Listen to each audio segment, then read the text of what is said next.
Jason McIntyre was on the herd talking about his perception of Deion Sanders' comments about his son Shedeur's slide in the NFL draft. My friends, is why Shedeur Sanders fell in the draft. I thought it was probably 50% Deion, 50% Shedeur. I'm now thinking NFL teams, front offices were just like, no thank you on Shedeur Sanders precisely because of this. Folks, it's the beginning of June, and Deion is already complaining about his son and what went down at the draft. And you know there are teams that passed on Deion this morning. That's why we didn't want him. Joe Shane and Brian Daboll looking at their owner. I told you, we don't need this crap. And again, I'm not going to challenge what Deion said. It doesn't really matter. Did he wear headphones to a meeting with a team? I don't know. That seems like something weird to make up for a team. But Deion's pushback is, oh, would he wear headphones to a meeting? Well, he either did or didn't. And oh, by the way, this whole, he had 6 offensive coordinators. That's not denying what went down at the meeting, him being unprepared. And again, Shedeur has an uphill climb in Cleveland. And I think a lot of it has to do with exactly what Deion's saying on this podcast. Mary Kay, I don't get that line of thinking, but I'm curious what your thoughts are on that line of thinking. Deion sounded like a father to me, is what he sounded like. Right.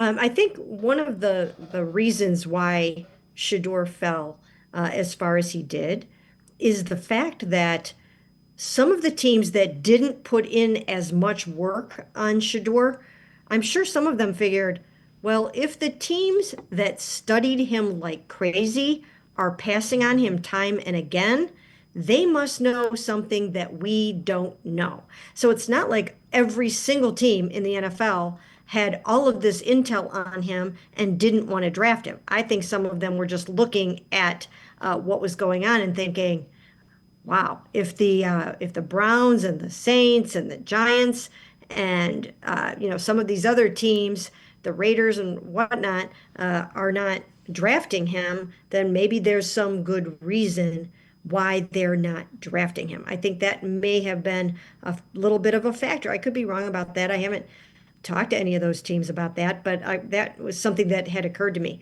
And then I think the other thing is that it pretty much had to be some kind of football reason for some of these teams. I don't think that all these teams are going to let Deion Sanders and just the fact that he's being a dad impact them drafting what could potentially be a really good quarterback for them. So they must have seen something from a football standpoint or didn't see something from a football standpoint that they needed to see. I know you wrote an article about it, and Deion, in that podcast that was alluded to, we played a clip of it yesterday.